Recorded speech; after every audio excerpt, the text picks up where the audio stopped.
नमस्कार, शाम के 5 बजे को है। मैं हूं चित्रा त्रिपाठी और आप देख रहे हैं डिबेट का नंबर 1 शो दंगल। लोकसभा चुनाव में आज छठे चरण का दंगल है, जिसमें 58 सीटों पर वोटिंग लगातार जारी है। आखिरी 1 घंटे बचे हुए हैं इस मतदान के लिए। इन 58 में से बिहार की 8 और यूपी की 14 सीटों पर भी वोट डाले जा रहे हैं, जो अपने आप में बेहद महत्वपूर्ण है।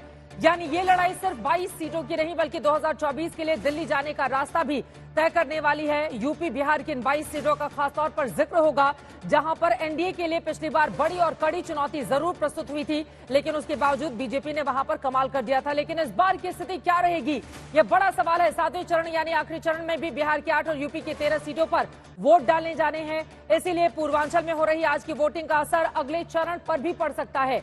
लिहाजा सभी पार्टियों ने पूरा जोर लगाकर रखा हुआ है। बिहार में 7वें चरण में जिन सीटों पर वोटिंग होगी, वहां प्रचार करते हुए पीएम मोदी ने विपक्ष पर करारा प्रहार किया, तो तेजस्वी यादव की ओर से पलटवार किया गया। इस बीच हर तरह के वादे और दावे दिखाई दे रहे हैं। फिलहाल छठे चरण में 6 राज्यों और 2 केंद्र शासित प्रदेशों में वोटिंग हो रही है। तस्वीरें आपको दिखा रहे हैं अलग अलग हिस्सों की। और बड़ी खबर इस वक्त की देते हैं, छठे चरण में 58 जिन सीटों पर वोट डाले जा रहे हैं। आपको बताते चले कि दोपहर 3 बजे तक के आंकड़े जो निकलकर सामने आए हैं, वो अपने आप में बेहद दिलचस्प है। एक तरफ जहां पश्चिम बंगाल में रिकॉर्ड तोड़ वोटिंग लगातार जारी है। पश्चिम बंगाल की जनता भारी तादाद में बाहर निकल रही है और दोपहर 3 बजे तक का आंकड़ा बताता है 70% वहां पर वोट डाले जा चुके हैं। तो दिल्ली बेहद सुस्त रफ्तार से धीरे धीरे करके आगे की ओर बढ़ रही है। यहां पर हम आपको दिखा रहे हैं बिहार की 8 सीटों पर दोपहर 3 बजे तक 45.21% वोटिंग हुई है। यूपी में 14 सीटों पर दोपहर 3 बजे तक 43.95% मतदान हुआ है। यानी कि यूपी बिहार वाले सुस्त हैं, दिल्ली वाले भी सुस्त हैं, बंगाल वाले बेहद दुरुस्त हैं। 70% मतदान हो चुका है। अनंतनाग और राजौरी में आपको बता दें, ये जो सीट है 44% से ज्यादा वहां पर भी वोटिंग हो चुकी है, जो अपने आप में एक रिकॉर्ड है। झारखंड में भी 54% के आसपास मतदान हो चला है, यानी कि वहां की भी एक बेहतर स्थिति दिखाई दे रही है। लेकिन यूपी बिहार और दिल्ली वाले सुस्त नजर आ रहे हैं इन मतदान के दिन। 58 सीटों पर जहां जहां वोट डाले जा रहे हैं, महिलाओं की ये लंबी कतारें इस वक्त आपके सामने हैं। उम्मीद यही कि जैसे जैसे वक्त और ज्यादा गुजरे, उसके बाद यहां की स्थिति और मजबूत हो, लोग अपने घरों से बाहर निकले, मतदान की इस प्रक्रिया का हिस्सा बने। हमारे तमाम सहयोगी अलग अलग हिस्सों से लगातार हमारे साथ जुड़ चुके हैं। अभी क्या स्थिति है, क्या लंबी कतारें देखने को मिल रही हैं, क्या जोश जुनून उत्साह उल्लास उमंग देखने को मिल रहा है? अपने तमाम संवाददाताओं के पास हम चलेंगे। यूपी बिहार हर जगह से हमारे रिपोर्टर्स मौजूद हैं, लेकिन उसके पहले आपको दिखा देते हैं आज दिन भर सुबह 7 बजे से जब मतदान की प्रक्रिया की शुरुआत हुई, तो दिन भर किस तरह की गहमागहमी रही। दोनों ही तरफ से अपने अपने वादे और दावे किए गए, लेकिन इन सब के बीच जनता जनार्दन किसको दे रही है आशीर्वाद, जानिए इस रिपोर्ट में।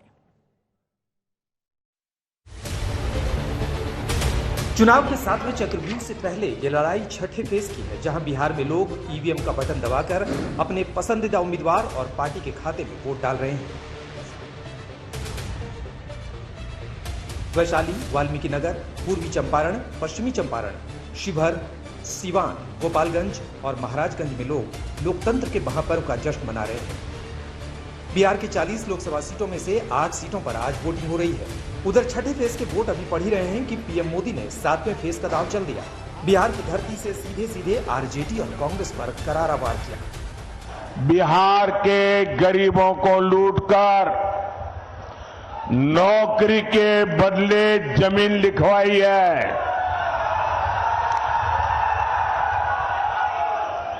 कान खोल के सुन लो, उनका भी जेल जाने का काउंटडाउन शुरू हो चुका है। पीएम मोदी के निशाने पर परिवारवाद और भ्रष्टाचार हमेशा से रहा है, इसलिए उन्होंने बिहार में रैली को संबोधित करते हुए उन लोगों को चिताया जिन्होंने गरीबों को लूटा है। जिसने चोरी की है, जिसने गरीब को लूटा है, और कितना ही बड़ा शहंशाह क्यों न हो, कितना ही बड़ा शहजादा क्यों ना हो, कितना ही बड़ा अपने आप को तीसमार का क्यों ना मानता हो, उसको जेल जाना पड़ेगा, जेल में जीना पड़ेगा। और जेल की रोटी चबा करके ही उसकी जिंदगी पूरी होने वाली है। 2019 लोकसभा चुनाव में आरजेडी को भले ही 1 सीट भी नसीब नहीं हुई थी, लेकिन इस बार तेजस्वी यादव को बिहार से काफी उम्मीदें हैं। तेजस्वी यादव ने पीएम मोदी की बिहार में होने वाली रैली पर ही सवाल खड़े कर दिए। ये बिहार है, लोकतंत्र की जननी है। इनको काम की बात करनी चाहिए। और प्रधानमंत्री को है लेकिन संविधान का बेसिक ज्ञान भी नहीं है। ये लगातार कह रहे कि आरक्षण खत्म करेंगे। इस बीच बिहार के चुनावी समर में ओवैसी के आने से मुकाबला कई जगहों पर त्रिकोणीय हो गया। ओवैसी के पटना में प्रचार करने को लेकर गिरिराज सिंह ने ओवैसी पर बयानों का तोप फोड़ दिया। ओवैसी देश के वो नेता है जो भारत को 2047 की स्थिति में लाना चाहते हैं। ओवैसी के अंदर जिन्ना का जिन है। ओवैसी इसके सिवा जो राष्ट्रगीत और राष्ट्रगान में नहीं उपस्थित हो, जिनका भाई कहे 15 मिनट में भारत को हम साफ कर देंगे हिंदुओं को। बिहार से सटे यूपी में लोकतंत्र का जश्न मनाया जा रहा है। छठे चरण में यूपी में 14 सीटों पर वोट डाले जा रहे हैं। आम लोगों से लेकर खास तक ने वोट डाले। महिलाओं का जोश चरम पर है। आजमगढ़ में भी छठे चरण में वोटिंग हो रही है। पूरा आजमगढ़ जानता है कि 1.5 साल में आजमगढ़ ने इतना तरक्की किया, इतना आगे बढ़ा है। तो फिर से कमल इसीलिए खिला रहे हैं ताकि यहाँ अंतर्राष्ट्रीय हवाई अड्डा बनाना है, यहाँ नई रेलवे लाइन बिछा रहे हैं, यहाँ नई नई ट्रेनें चलानी है, यहाँ महायोजना लागू हो गई, गोरखपुर और बनारस की तरह आजमगढ़ को चमकाना है। इसलिए आजमगढ़ की जनता फिर से कमल खिला रही है। बीजेपी के लिए महिला वोटर खास रहा है, इसलिए यूपी के डिप्टी सीएम केशव प्रसाद मौर्य 400 पार का दावा ठोक रहे हैं। और कांग्रेस ने सपा की साइकिल की सवारी की है, तो जो कोई डूब रहा होगा, कोई पकड़ेगा अगर, तो उसके साथ वह भी डूबेगा, क्योंकि दोनों को डूबना तय है, कमल खिलना तय है। जनता का यही फैसला है, गरीब का यही फैसला है, किसान का यही फैसला है, युवा का यही फैसला है, माताओं बहनों का यही आशीर्वाद है। तो भाजपा 400 पार है। वहीं कांग्रेस के भी हौसले बुलंद हैं, उनके नेताओं के भी अपने दावे हैं। 5वें चरण में हम 270-72 के आसपास पहुंच गए हैं। छठा चरण हमको 300 के पार ले जाएगा और 7वें चरण के साथ हम 2/3 बहुमत के आसपास खड़े मिलेंगे। अब तो कोई भाजपा का नाम नहीं ले रहा है। 14 सीटों में आज लड़ाई हो रही उत्तर प्रदेश में। एक सीट भी कोई ऐसी नहीं जो कंफर्म कही जा सके कि वो भाजपा की सीट है। यूपी के चुनावी रण में कुछ ऐसे भी खिलाड़ी हैं जो बीजेपी के लिए खुलकर बैटिंग कर रहे हैं। एकदम भारतीय जनता पार्टी को वोट किया है और मैं देख रहा हूं भारतीय जनता पार्टी, हमें लगता है कंफर्टेबल मार्जिन से चुनाव जौनपुर सीट संसदीय सीट जीतेगी। पूर्वांचल इलाके में 1 जून को 7वें चरण की वोटिंग है। 7वें चरण में ही पीएम मोदी की वाराणसी सीट और योगी के गढ़ गोरखपुर में वोट पड़ने हैं। यूपी से सटे बिहार के इलाके में भी 7वें फेज में वोटिंग होनी है। ऐसे में बिहार ही नहीं, बीजेपी को यूपी से भी काफी उम्मीदें हैं। इन्हीं दोनों राज्यों ने 2019 में पीएम मोदी के लिए दिल्ली का रास्ता तय किया था। यही वजह है कि बीजेपी के लिए इस बार भी बहुत कुछ दांव पर लगा है। वहीं विपक्ष इन राज्यों में सेंधमारी करने में जुटी है। आज तक ब्यूरो। आज का मतदान संपन्न होते ही 486 सीटों पर वोटिंग संपन्न हो जाएगी। ऐसे में दोनों ही तरफ से लेकर सीटों को अपने अपने दावे किए जा रहे हैं, उस पर हम चर्चा करेंगे। मौजूदा ये जो मतदान प्रतिशत है वो क्या बताता है, महिलाओं की लंबी लंबी कतारें देखने को मिली हैं, उस पर भी बातचीत करेंगे। लेकिन उसके पहले अलग अलग हिस्सों से हमारे तमाम सहयोगी जुड़ चुके हैं। कुमार अभिषेक जौनपुर में मौजूद हैं, रोहित सिंह हमारे साथ जुड़ चुके हैं, बिहार के शिवहर सीट से आप मौजूद हैं, प्रतापगढ़ से जितेंद्र बहादुर सिंह हमारे साथ जुड़ चुके हैं, आदित्य वैभव भी इस वक्त हमारे साथ मौजूद हैं, आप सिवान से हमारे साथ जुड़े हुए हैं। सबसे पहले जौनपुर लेकर चलते हैं। कुमार अभिषेक, अब तक का मतदान प्रतिशत क्या बताता है, क्या है मिजाज वहां का? गर्मी प्रचंड है, हीट वेव चल रही है और दूसरी भी कोई वेव दिखाई दे रही है आपको ग्राउंड पर या फिर नहीं? बिल्कुल चित्रा, देखिए गर्मी पूरे दिन बहुत ज्यादा सताती रही है लोगों को। इसी वजह से दिन में लोगों ने वोट कम किया, लेकिन सुबह बहुत अच्छा मतदान हुआ है। शाम होते होते एक बार फिर मतदान का प्रतिशत बढ़ता जा रहा है। माना यह जा रहा है कि एक मॉडरेट मतदान होगा, 55% के आसपास या उससे ऊपर जाने की उम्मीद है। 55 से 60% के बीच में यह मतदान रुकेगा, ऐसा यहाँ के राजनीतिक जो लोग वोटिंग को समझ रहे हैं वो ऐसा मानते हैं। मछली शहर और जौनपुर बिल्कुल सटा हुआ है और मैं मछली शहर और जौनपुर के बीच इस वक्त खड़ा हूं। हालांकि एक बूथ से दूसरे बूथ के बीच की स्थिति है जहां पर पर मैं इस वक्त खड़ा हूं। लेकिन आपको बताऊं कि जौनपुर की सीट इस बार बीजेपी के लिए नाक का सवाल बनी हुई है। पिछली बार बीजेपी इस सीट को हार चुकी है, सपा बसपा एक साथ मिलकर के लड़े थे, लेकिन इस बार बीजेपी, समाजवादी पार्टी और बीएसपी के बीच मुकाबला है। समाजवादी पार्टी ने बाबू सिंह कुशवाहा को टिकट दिया है, जबकि कृपा शंकर सिंह यहां से चुनाव मैदान में हैं। और चूंकि धनंजय सिंह की पत्नी उतर चुकी थी, इसलिए वो स्ट्रगल कर रहे थे। लेकिन अब की स्थिति यह है कि बिल्कुल कांटे का और आमने सामने का चुनाव है। लेकिन समाजवादी पार्टी के लिए एक अच्छी बात यह है कि बहुत सारी बिरादरियों में उसके लिए इस बार वोट दिखाई दे रहा है। चित्रा, अब क्या रहेगी परिस्थिति जौनपुर की, देखना महत्वपूर्ण रहेगा। अपने आप में जौनपुर की लड़ाई भी बेहद दिलचस्प रही है। 19 में ये सीट हार गई थी भारतीय जनता पार्टी, लेकिन इस बार पूरी ताकत झोंकर रखी हुई है। शिवहर चलते हैं। रोहित, क्या है माहौल शिवहर का? वहां पर भी प्रचंड गर्मी है। आप जरा सोचिए, मतदाता भले ही कम निकल रहे हों, लेकिन सुबह 7 बजे से ही हमारे आज तक के तमाम संवाददाता इतनी प्रचंड गर्मी में, जब 45-46 डिग्री इस वक्त बाहर तापमान है, वहां से लगातार रिपोर्टिंग कर रहे हैं। क्या है माहौल, बताएं शिवहर से रोहित।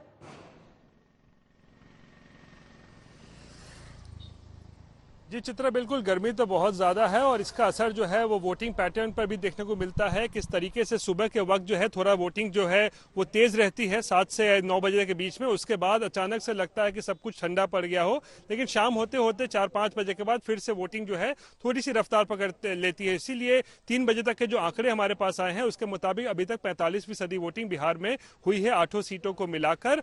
और अगर हम 6 बजे तक की बात करें तो मुझे लगता है एक बार फिर से वही आंकड़ा जो है रहने वाला है। 55 से लेके 60% तक की जो है वो वोटिंग जो है वो देखी जा सकती है। और महिलाएं जो है खासकर वो शाम के वक्त जो है वोट करने निकल रही हैं।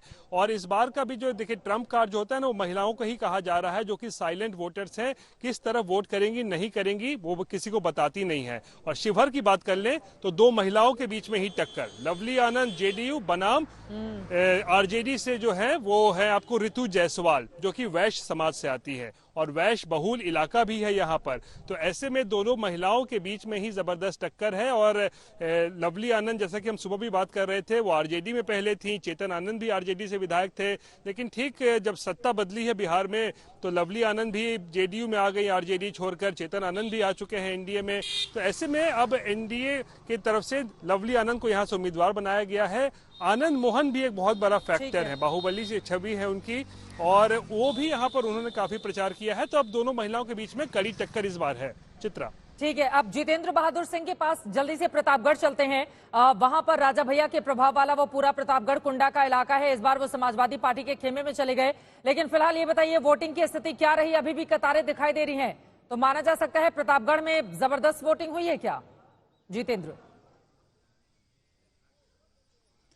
देखिए चित्रा, यहाँ पर जो राजनीतिक गर्मी तो लगातार बढ़ती ही गई, लेकिन दिन के वक्त हमने देखा कि यहाँ पर तापमान भी काफी था। इस वक्त से जो वोटर हैं वो यहाँ पर निकल करके नहीं आए, लेकिन 4:30 बजे के आसपास चित्रा जो वोटर हैं वो काफी संख्या में यहाँ पर निकल रहे हैं। प्रतापगढ़ के ग्रामीण इलाके में इस वक्त मैं मौजूद हूँ और यहाँ की आप स्थिति देखिए कि जो लाइन लगी हुई है वो काफी लंबी है। करीब 5:10 के आसपास का वक्त हो चुका है। ये 6 बजे तक जो भी यहाँ पर पहुंचेगा उसको वोट डालने के लिए मौका दिया जाएगा। और महिलाओं को खास तौर पर आप देखिए कि महिला और पुरुष अलग अलग उनको लाइनें दी गई हैं और 42% के आसपास जो है वो 3 बजे तक यहां पर वोटिंग हुई है। दिन में तो वोटिंग परसेंटेज काफी डाउन हुआ था, लेकिन शाम टाइम में ऐसा लग रहा है कि जिस तरीके से मतदाता जो है वो अपने मताधिकार का प्रयोग करने के लिए यहां पर पहुंच रहे हैं, ऐसे में ये लाइन काफी लंबी होती दिखाई पड़ रही। जो लोग भी 6 बजे तक यहां पर लाइन में लग जाएंगे, चित्रा, इलेक्शन कमीशन की तरफ से इस तरीके की हिदायत है कि उन तमाम लोगों को वोट करने का पूरा मौका दिया जाएगा, चाहे वो 7 बज जाए, शाम के 8 बज जाए, कुछ भी टाइम इससे ज्यादा भी हो सकता है, तो उनको पूरा मौका दिया जाएगा। और ये तमाम लोग जो हैं वो वोट करने के लिए यहां पर पहुंच रहे हैं। ये 4:30 बजे के बाद ये पूरा सिलसिला दिखाई पड़ रहा है। इससे पहले पोलिंग बूथ पर किसी भी तरीके से लोग दिखाई नहीं पड़ रहे थे। चित्रा, चलिए, उम्मीद यही है कि जैसे जैसे समय गुजरे वैसे वैसे ये आंकड़ा और ज्यादा उछाल ले और लोगों की कतारें और लंबी हो। आदित्य वैभव सिवान से हमारे साथ मौजूद हैं। आदित्य, वहां पर क्या स्थिति है मतदान की? जी बिल्कुल चित्रा, जहां तक बात की जाए सिवान की, तो गर्मी बिल्कुल आड़े आ रही है। जब अगर लोकसभा के चुनावी दंगल की बात की जाए, आपको हम सीधी तस्वीरें दिखा रहे हैं यहाँ एक पोलिंग स्टेशन से, और यहाँ पर चूंकि गर्मी इतनी ज्यादा है, आपको बताएं चित्रा कि जिस तरह से सुबह में मतदान शुरू हुआ था, मतदान की प्रक्रिया शुरू हुई थी, उस समय ज्यादातर पोलिंग स्टेशन पर जो मतदाता थे वो बाहर एकदम आकर पहले से खड़े दिखाई दिए, और कई तो अंदर कतार लगाने के लिए भी तैयार थे। लेकिन सबसे बड़ी बात आपको बताएं, जैसे जैसे पारा चढ़ता गया वैसे वैसे वोटर्स की भीड़ कमती चली गई, और अब आप जो देख रही हैं वो उसी का एक नतीजा है। हालांकि सबसे बड़ी बात आपको ये बताएं कि अभी फिर हो सकता है कि थोड़ी देर में अगर धूप घटने के बाद शायद कुछ और मतदाता बाहर आए, लेकिन आप ये समझ सकती हैं कि जो गर्मी बढ़ी है उसकी वजह से कमोबेश यही देखा गया कि जब गर्मी का समय होता है, जब पीक आवर्स होते हैं, तो उस समय सिर्फ इक्का दुक्का मतदाता ही अपने मताधिकार का प्रयोग कर पाते हैं। लेकिन सबसे बड़ी बात आपको ये बताएं कि जो सिवान की जो बात की जाए, यहाँ का जो चुनावी समर है वो त्रिकोणीय बन चुका है। और सबसे बड़ी बात आपको ये बताएं कि यहाँ जहाँ एक तरफ पूर्व विधानसभा अध्यक्ष अवध बिहारी चौधरी महागठबंधन की तरफ से उम्मीदवार बनाए गए थे, वहीं दूसरी तरफ एक नई एंट्री हुई थी विजय लक्ष्मी कुशवाहा की जनता दल यूनाइटेड में, और उनकी एंट्री के बाद ही उन्हें यहाँ का अब देखना महत्वपूर्ण रहेगा कि क्या रहती है वहां की परिस्थिति। फिलहाल के लिए बहुत धन्यवाद आप सभी हमारे तमाम संवाददाताओं का। आगे भी जानकारी आपसे हम लेते रहेंगे। कहीं जगहों पर तेज रफ्तार में मतदान है तो कहीं बेहद सुस्त है, गर्मी आड़े आ रही है, तो गर्मी के बावजूद कई जगहों पर लंबी लंबी कतारें इस वक्त देखने को मिल रही हैं। लेकिन आज का अब तक का जो मतदान प्रतिशत है, इससे क्या मायने निकाले जाएं? अब तक जिन 486 सीटों पर मतदान एक तरीके से संपन्न हो चला है, क्योंकि आखिरी के 1 घंटे बाकी रह गए हैं, ऐसे में क्या परिस्थिति किस पार्टी के लिए बनती है? कई ऐसे मुद्दे हैं जिसको टटोलने की हम करेंगे कोशिश। खास मेहमानों की मौजूदगी है, उनका परिचय आपसे करवा देती हूं। सुधांशु त्रिवेदी जी, राष्ट्रीय प्रवक्ता भारतीय जनता पार्टी के हमारे साथ जुड़ चुके हैं। आशुतोष वर्मा जी, समाजवादी पार्टी के प्रवक्ता हमारे साथ जुड़े हुए हैं। जैस्मिन शाह जी, प्रवक्ता आम आदमी पार्टी के हमारे साथ मौजूद हैं। धीरेन्द्र कुमार जी, एलजेपीआर के प्रवक्ता हमारे साथ हैं। Pradeep Kumar ji, MD axis India के हमारे साथ प्रदीप गुप्ता जी जुड़ चुके हैं, और आशुतोष जी हमारे साथ राजनीतिक विश्लेषक स्टूडियो में मौजूद हैं। सुधांशु जी, सबसे पहले आपसे शुरुआत करते हुए, अब 5 चरणों में तो 310 का आंकड़ा आप लोगों ने दे दिया था, जब 486 सीटों पर अब मतदान संपन्न होने जा रहा है, तो बीजेपी की क्या है स्थिति? देखिए, आज शाम तक जब हमारे पास पूर्ण मतदान होने के बाद फीडबैक आएगा तो स्थिति वही है जो 5 चरणों में दिखाई पड़ा था। छठा चरण उसी प्रक्रिया के तहत उसी दिशा में आगे बढ़ता हुआ नजर आ रहा है। इसमें किसी प्रकार का कोई किंतु परंतु नहीं है कि भारतीय जनता पार्टी और एनडीए को मोदी जी के नेतृत्व में 400 पार की तरफ जनता ले जा रही है। और ये बात मैं चित्रा जी पहले भी बोल चुका हूं, इसमें कोई किंतु परंतु की संभावना नहीं है। अब आप छोटी सी बात ये देख लीजिए, ये आज का मतदान भारत के इतिहास का ऐतिहासिक मतदान है। आजादी के बाद पहली बार ऐसा मौका आया है जब गांधी परिवार ने कांग्रेस को वोट नहीं दिया है। सोचिए, यह इतिहास की कितनी बड़ी करवट की तरफ संकेत दे रहा है कि गांधी फैमिली ने पहली बार ऐसा हुआ कांग्रेस के लिए मुहर लगाना या बटन दबाना नहीं किया है। यह अपने आप में दर्शाता। और दूसरा, एक और दृष्टि से यह चुनाव महत्वपूर्ण था। ऐसा अवसर आया है कि रायबरेली अमेठी गांधी परिवार का कोई सदस्य हारा है, पर हारने के बाद कॉन्स्टिट्यूएंसी छोड़ दी हो, यह भारत के इतिहास में पहली बार हुआ है। इंदिरा जी, संजय जी हारे थे पर कॉन्स्टिट्यूएंसी नहीं छोड़ी थी। तो अगर इन दो नजरियों से देखें, और तीसरा एक और चुनाव है, इस चुनाव में एकमात्र ऐसा मुख्यमंत्री चुनाव मतलब उसकी पार्टी चुनाव लड़ रही है जो जेल से रह के सरकार चला रहा है। मुझे लगता है इन 3 चीजों से देखें तो ये जिसको विचित्र प्रकार की परिस्थितियों में होने वाला एक ऐतिहासिक चुनाव है। और यदि इनकी बातों में दम होता, मैं भी देख रहा था कांग्रेस के कई वरिष्ठ नेता प्रमोद तिवारी जैसे लोग कह रहे थे कि कुछ नहीं, अगर इस बात में लेश मात्र भी दम होता तो राहुल गांधी जी अमेठी छोड़ते। अगर इस बात में लेश मात्र भी दम होता तो अखिलेश यादव जी के लिए यह कहना पड़ता कि कन्नौज भैया आप ही लड़ेंगे तभी जीत पाएगा, आपके परिवार का कोई सदस्य भी नहीं जीत पाएगा। उन्हें तो कहना चाहिए था मैं छोटा सा कार्यकर्ता भी खड़ा कर दूंगा, वो जीतेगा। तो ये 2 चीजें अपने आप में पर्याप्त थी। और दिल्ली के लिए तो मैं कहूंगा कि केवल 12 साल पहले दिल्ली की सदाएं, जिसमें कहते थे जिनके कूचे में दूसरे को गुनहगार कह के चिल्लाते रहते थे, आज उन्हीं के दिलों में जान से प्यारे की तरह आके बैठ गए और हवाओं और फिजाओं में यह बदलाव आया। तो मुझे लगता है देश की जनता ने सारे परिवर्तन को देखा है और उसका एक ही निर्णय होने जा रहा है कि मोदी जी के नेतृत्व में भाजपा और एनडीए को 400 पार पहुंचाना। जैस्मिन शाह जी, सुधांशु जी के आरोपों पर भी जवाब दीजिए। और वो बता रहे हैं कि इतिहास में पहली बार ऐसा हुआ है जब गांधी परिवार ने कांग्रेस पार्टी के किसी सदस्य के लिए मतदान नहीं किया है। वहां से एक तरफ सोमनाथ भारती आम आदमी पार्टी के उम्मीदवार रहे नई दिल्ली सीट से, तो दूसरी तरफ वहां पर बीजेपी की उम्मीदवार रही। तो यहां पर आम आदमी पार्टी इसको कैसे देख रही है? और जब जिसके खिलाफ चुनाव लड़कर आप लोग सत्ता में आए, अपने अस्तित्व को मजबूत किया, जब उसी को लेकर चुनावी मैदान में जाएंगे तो आपको लग रहा है कि दिल्ली की जनता ने आपके पक्ष में मतदान किया होगा। कौन से मुद्दे रहे जिसके आधार पर आप इस बात का दावा करेंगे? जसमिन जी। चित्रा जी, पहले तो आपके सब दर्शकों को मेरा नमस्कार। सुधांशु जी की बात सुनकर मुझे ये लग रहा है कि जितनी पीड़ा भारतीय जनता पार्टी को इंडिया गठबंधन बनने से थी 1 साल पहले, वो उतनी पीड़ा आज भी बरकरार है। चुनाव जब खत्म होने जा रहे हैं, छठा फेज खत्म होने जा रहा है, पिछले 2 महीने उठा के देख लीजिए सुधांशु जी या उनके सबसे बड़े नेता नरेंद्र मोदी जी के सारे भाषणों का, केवल और केवल इंडिया अलायंस क्यों बना, ये पार्टी इस पार्टी के साथ कैसे हाथ मिला रही है, ये अपने काम आज तक भी नहीं गिना पा रहे हैं। लोगों को उम्मीद थी कि महंगाई, बेरोजगारी, चाइना जो हमारी जमीन कब्जा के बैठा है, इन मुद्दों पर बात करेंगे सुधांशु जी, इन मुद्दों पर बात करेंगे मोदी जी। लेकिन इनकी मानसिकता देख लीजिए। इनको लगता है कि नहीं, अरे कांग्रेस और आम आदमी पार्टी साथ में कैसे आ गई, अभी तो हमारा सुपड़ा साफ हो जाएगा। और यही रुझान, आज मैं दिल्ली में हूं, मैंने भी आज वोट अपना डाला है। चित्रा जी, जो जमीनी रुझान है मैं आपके दर्शकों तक पहुंचा दूं। इतना भारी गुस्सा है दिल्ली के लोगों में कि पहली बार, देश की बात नहीं कर रहा हूं, दुनिया में पहली बार हो रहा है कि चुना हुआ मुख्यमंत्री को आपने एक फर्जी केस डाला और जेल में डाल दिया। अब तक तो इन्वेस्टिगेशन खत्म नहीं हुई है, अब तक मुकदमा शुरू नहीं हुआ है। तो ये जो पूरी तानाशाही का माहौल है, उसके अगेंस्ट आपने कहा कि मुद्दे क्या रहेंगे। मुद्दा, सबसे बड़ा मुद्दा है कि तानाशाही का जो कहर मंडरा रहा है इस देश के ऊपर, और खास करके दिल्ली के ऊपर, जहां पे मोदी जी ने एक्सेप्ट कर लिया है कि देखिए मैं केजरीवाल जी को चुनाव में तो नहीं हरा सकता, अब फर्जी मुकदमे डालो, जांच वांच होती रहेगी, 10 साल जेल में सड़े, लेकिन मैं केजरीवाल जी को बाहर नहीं आने दूंगा। वो तो शुक्र है सुप्रीम कोर्ट का, माननीय सुप्रीम कोर्ट का, कि उन्होंने इंटरिम बेल दी। और जिस प्रकार की ऊर्जा आपके दर्शकों ने भी देखी, आपने भी देखी चित्रा जी, कि जिस प्रकार की ऊर्जा से हर आम आदमी का कार्यकर्ता बाहर निकला, कांग्रेस के भी लोग साथ में कैंपेनिंग की, मुझे पूरा यकीन है कि 7 की 7 सीट दिल्ली में भी आम आदमी पार्टी जीतेगी। और आज जो हरियाणा चुनाव में जा रहा है, जहां पे भी आम आदमी पार्टी और कांग्रेस गठबंधन के तहत लड़ रही है, वहां की भी 10 सीट आम आदमी पार्टी और कांग्रेस की अलायंस जीतेगी।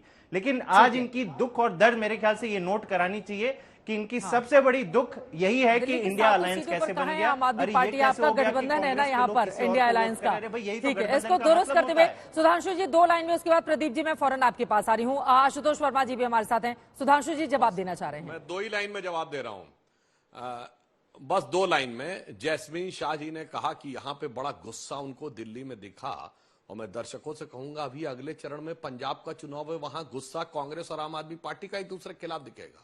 मतलब यहां गजब का गुस्सा दोनों साथ में लेकर जनता का दिखा रहे हैं बीजेपी के खिलाफ, और वहां पर एक दूसरे के खिलाफ गुस्सा दिखाएंगे। और जो आपने मुख्यमंत्री की बात कही, तो मैं ये भी याद दिला देना चाहता हूं, आप फर्जी केस में कह रहे हैं, केजरीवाल जी उस क्लब में शामिल हो गए हैं जो जेल जाने वाले मुख्यमंत्रियों का क्लब था। याद दिला दूं, 2009 में जब मधु कोड़ा जेल गए, 2006 में शिबू सोरेन जेल गए, 2000 में करुणानिधि जेल गए, 1997 में लालू प्रसाद यादव जेल गए, 96 में जयललिता जेल गई। सबने यही कहा था फर्जी केस है। वही शब्द है, वही पुराना बहाना, वही पुराना कारनामा और वही पुराना वाक्य, जिसके बारे में ये दहाड़ दहाड़ के चिंगाड़ चिंगाड़ के कहते थे मुझे सत्ता दो तो सबको अंदर कर दूंगा, खुद अंदर जेल में जाकर भ्रष्टाचारियों से हाथ मिला लिए। चलिए ठीक है, जसमिन जी मैं आपके पास आऊंगी, लेकिन उसके पहले प्रदीप जी जल्दी से आपके पास आते हुए, यहां पर जो वोटिंग प्रतिशत निकलकर सामने आया है 49.2%, ये दोपहर 3 बजे तक का है। इसके मतलब मायने क्या निकाले जाएं, और आज की ये जो वोटिंग अभी भी चल रही है, किस मुद्दे पर लोग बाहर निकल रहे हैं मतदान करने के लिए?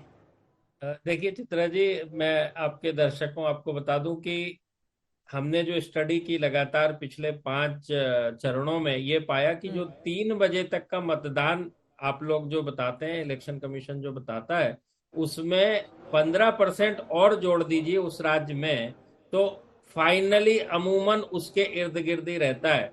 तो उसके अनुसार यदि हम देखें तो सारे के सारे राज्य, चाहे बिहार हो, दिल्ली हो, हरियाणा हो, बंगाल हो, जैसे आप बंगाल का बता रहे थे कि 70% मतदान हुआ है, बम्पर मतदान हुआ है, तो मैं आपको बता दूं कि 14 और 19 दोनों चुनाव में करीब 85% के आसपास बंगाल में चुनाव मतदान हुआ था, जो कि 15% जोड़ दें तो वो उसके आसपास ही जा रहा है। उसी हिसाब से सभी के सभी, उड़ीसा हो, उत्तर प्रदेश हो, झारखंड हो, सभी के सभी राज्यों में मुझे लग रहा है जो 19 का मतदान प्रतिशत था उसके इर्द गिर्द ही जाता दिख रहा है। ये एक बहुत अच्छी बात है। इतनी जबरदस्त गर्मी होने के बावजूद यदि ये मतदान हम 19 का हासिल कर लें, ये सब जानते हैं कि अब 19 के मुकाबले 7 करोड़ मतदाता भी बढ़ गए। तब 19 में 90 करोड़ थे, अब 97 करोड़ हैं। तो ये बहुत ही अच्छी बात है, अच्छी खबर है लोकतंत्र के लिए।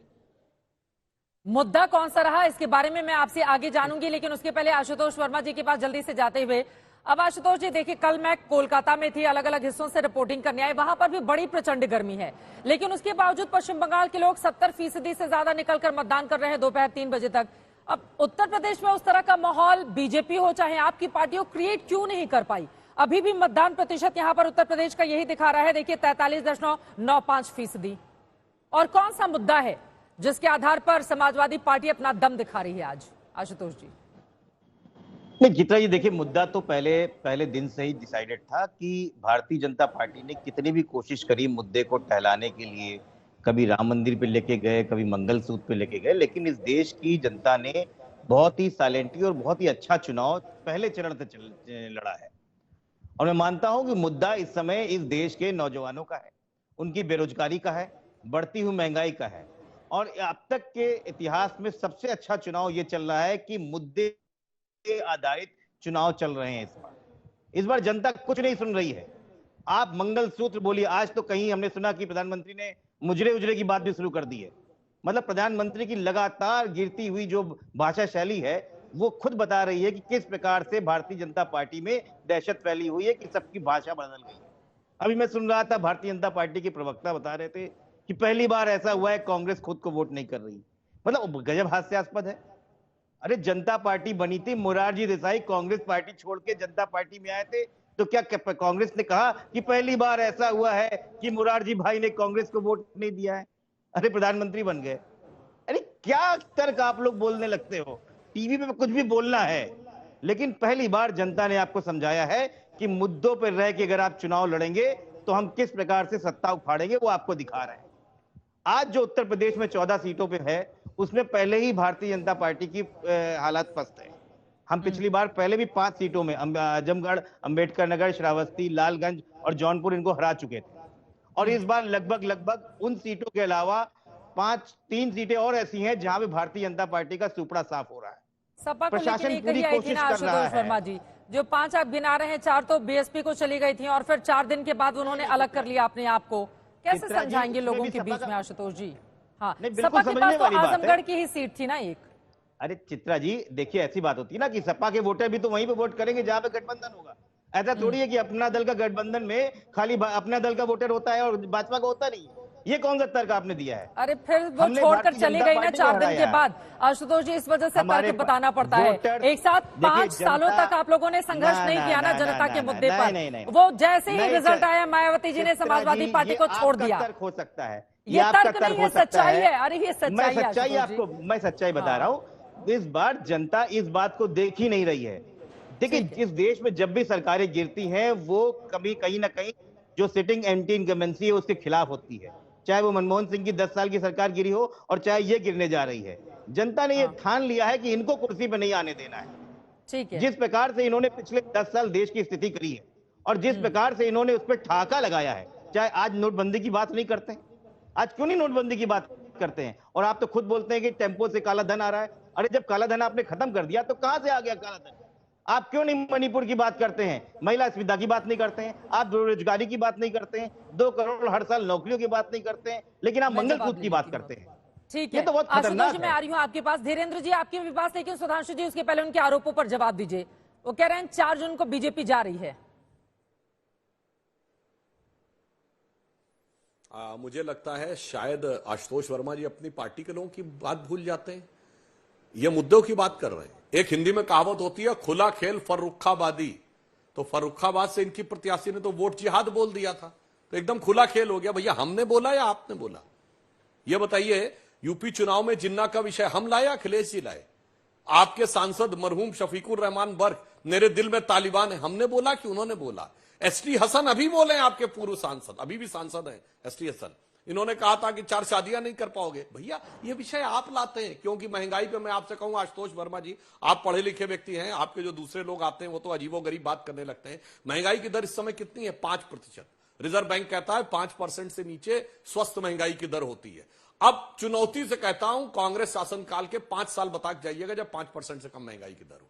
बेरोजगारी की दर 3% है, कोई 3 साल बता के जाइएगा जब बेरोजगारी की दर 3% से कम हो।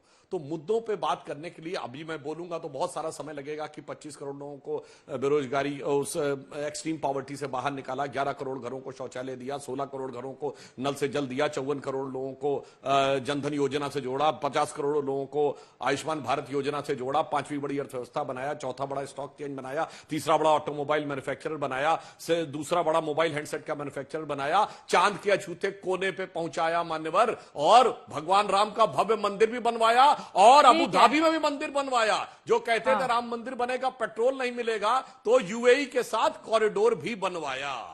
तो जसमीत जी, मैं आ रही हूँ, आशुतोष जी स्टूडियो में हमारे साथ जुड़े हुए जल्दी से। आशुतोष जी, लगातार बीजेपी पर निशाना है, वो लगातार अपने कामकाज भी गिना रहे हैं, और आज ये जो वोटिंग अब जाकर संपन्न होगी 1 घंटे के बाद, किस तरह की परिस्थिति देख रहे हैं? सबसे बड़ा मुद्दा 6वें चरण के लिए। नहीं, मुझे लगता है कि जो पुराने मुद्दे थे आज भी वही मुद्दे हैं, और जो 2-3 जो सबसे बड़े मुद्दे हैं जो हर सर्वे में लगातार निकलकर सामने आ रहे हैं, उसमें बेरोजगारी नंबर 1 है, महंगाई नंबर 2 है, भ्रष्टाचार नंबर 3 है। और जब आप इन पर अगर आप आकलन करने की कोशिश करिए तो आपको बिल्कुल साफ पता चलता है कि इसी वजह से भारतीय जनता पार्टी को पिछले 10 साल की एंटी इनकम्बेंसी झेलनी पड़ रही है, और इन सवालों से कहीं ना कहीं भारतीय जनता पार्टी बचती हुई दिखाई पड़ती है। प्रधानमंत्री जी ने 2 बड़े अच्छे बयान दिए। पहला बयान उन्होंने दिया कि भाई मैं तो मुसलमानों की बात नहीं करता हूं, और अगर करूंगा तो सार्वजनिक रूप से जीवन जीने के योग्य नहीं रहूंगा। अभी 2 दिन पहले उन्होंने फिर बयान दिया, इंटरव्यू में उन्होंने ये कहा कि मैं तो विपक्ष को साथ लेकर चलना चाहता। अब ये दोनों बातें इतनी विरोधाभासी हैं कि क्या इन बातों पर लोग यकीन करेंगे? मुझे तो नहीं लगता इन बातों पर कोई यकीन करने वाली बात है। लेकिन फिर भी मैं कहता हूं कि ये जो 6ठा फेज है, ये बिल्कुल पहले फेज की तरीके से है, क्योंकि पहले फेज में भी 8 में से 5 सीटें विपक्ष के पास थी, 6ठे फेज में भी 14 में से 5 सीटें जो है तो विपक्ष के पास थी। यानी ये फेज भी भारतीय जनता पार्टी के लिए बहुत मुश्किल है, और जैसे जैसे पहले फेज से 6ठे फेज तक स्थिति बदलती जा रही है, वैसे वैसे उत्तर प्रदेश के अंदर भारतीय जनता पार्टी के लिए भारी होता जा रहा है, और भारतीय जनता पार्टी संघर्ष करती हुई दिखाई पड़ रही है। आज की तारीख में ये डिबेट खत्म है कि क्या भारतीय जनता पार्टी 400 सीट लेकर आ रही है। असली डिबेट इसी बात को लेकर ही है, क्या वो 272 का आंकड़ा लेकर आ पाती है या नहीं आ पाती। अब प्रधानमंत्री नरेंद्र मोदी ने हाल ही में कहा है कि देखिए, जो एजेंडा हमने देश को दिया उसी पर विपक्ष चलने लगा। इसका भी जवाब जल्दी से। हमने कहा 400 पार, तो विपक्षी गठबंधन लगातार बात करने लगे कि 400 आएंगी, 399 आएंगी, 398 आएंगी, या क्या वो ये बताना चाहते हैं कि नरेंद्र मोदी देश का एजेंडा तय करते हैं जिस पर विपक्ष के लोग आगे बढ़ रहे हैं, और इसी के आधार पर वो अपनी जीत का दावा भी करते हैं। चित्रा जी, मैं आपसे माफी चाहता हूं, लेकिन भारतीय जनता पार्टी नरेंद्र मोदी की इस चुनाव की सबसे बड़ी सफलता यह है कि कोई भी राष्ट्रीय आख्यान वो तैयार नहीं कर पाए। आप 2014 का चुनाव देखिए, जिस तरीके से नरेंद्र मोदी जी ने अपने आप को एक राष्ट्रीय फलक पर पेश किया था, और पूरी डिबेट उनके इर्द गिर्द थी। 2019 को देखिए, जिस तरीके से नेशनलिज्म के मसले को खड़ा किया, पाकिस्तान को घुस के मारने वाली बात की थी। इस बार वो लगातार लड़खड़ाते हुए दिखाई पड़ रहे हैं। इनफैक्ट कि ये जो 400 पार वाली जो बात है, ये पहले फेज के बाद से भारतीय जनता पार्टी ने बोलना बंद कर दिया था, क्योंकि उनको लग रहा था कि इस पर जो है दलित तबका, वंचित तबका है, वो कहीं ना कहीं बीजेपी से नाराज होता हुआ या उनसे छिटकता हुआ दिखाई पड़ता है। अब जब विपक्ष ने कहा कि भारतीय जनता पार्टी 150 सीट पाएगी, 180 सीट पाएगी, 200 सीट पाएगी, तो इनको लगा कहीं ये बात जनता के मन में बैठ ना जाए, तो फिर से उन्होंने 400 की बात करनी शुरू कर दी, ताकि वो भी कॉन्फिडेंट दिखाए। मुझे लगता है कि ये इनकी कमजोरी है। लेकिन 4 जून को ही पता चलेगा सरकार किसकी बनेगी, नहीं बनेगी। धीरेन्द्र जी, जल्दी से एक टिप्पणी। आशुतोष जी ने जो कहा है कि विपक्षी लोगों ने जब बताना शुरू कर दिया 200 से कम आ रहे हैं, तब 400 पार का नारा दोबारा शुरू कर दिया। अब जब 6वें चरण का चुनाव संपन्न होने जा रहा है, कितनी सीटें आ रही हैं बताइए? एक क्विक रिएक्शन सबका ले लूंगी मैं सीटों पर। धीरेन्द्र जी। आशुतोष जी ने कहा कि 2014 में 2019 में देश के फलक पे मोदी जी ने अपना एक बढ़ाया था, अपना कद बनाया था, देशवासियों का विश्वास जीता था। आशुतोष जी थोड़ा भूल जाते हैं, अभी G20 का इतना बड़ा यहाँ पे सम्मेलन हुआ, पूरे विश्व के फलक पर मोदी जी आए, इस बात को ये कैसे नकार जाता है, या याद नहीं रहा होगा बोलने समय, मुझे समझ में नहीं आता। और पहली बात मैं बता देता हूँ कि इस चुनाव में चित्रा जी, मोदी ही मुद्दा है और मुद्दा ही मोदी है। इन लोगों के पास तो कुछ मुद्दा ही नहीं है। आज जो भी जितनी भी तरह की विकास का काम हुआ है, क्या उससे रोजगार का सृजन नहीं हुआ है क्या? अब देश के लोग अगर खुशहाल हो रहे हैं, अगर जीडीपी के बारे में सुधांशु जी बोल रहे थे, इन सब चीजों को ये लोग गौन कर देते हैं। और ये खुद देखिए ना, चाहे हाथ हो, पंजा हो या साइकिल हो, झाड़ू हो, ये सब तो टेस्टेड लोग हैं ना। यही सब इसी साइकिल पर चढ़ के और रिसाइकिल होना चाहते हैं और रिसाइकिल होकर एक नया कलर देना चाहते हैं उसी देशवासियों को। लेकिन एनडीए के नेता, आदरणीय प्रधानमंत्री जी हो, सभी लोगों ने जैसे 15 अगस्त के पहले हर बार प्रभात फेरी करके बतलाने का काम करते हैं अपने बच्चों को कि कैसे अंग्रेजों ने लूटा था, उसी तरह से हम लोग भी लगातार आपके चैनल के माध्यम से और जन सभाओं के माध्यम से बतलाते हैं कि यही इंडी गठबंधन के नेता कैसे भ्रष्टाचार करते हैं। क्या स्वराज का नारा लेकर के और शराब बेचने लगे यही आम आदमी पार्टी के लोग, यही सियासत करते करते चले गए हिरासत में। तो इन लोगों को कौन नहीं जानता है?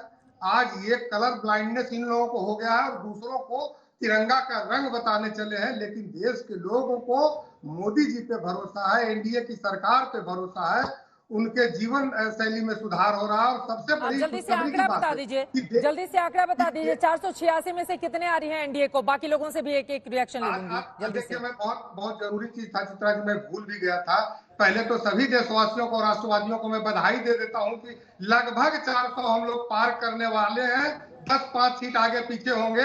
बिल्कुल हम लोगों ने जैसा सोचा था परिणाम भी उसी तरह का आने का है। और अब अभी से ही मिठाई और पटाखे की तैयारी करिए और 4 जून को 400 पार, हमको लगता है कि 450 न चले जाए।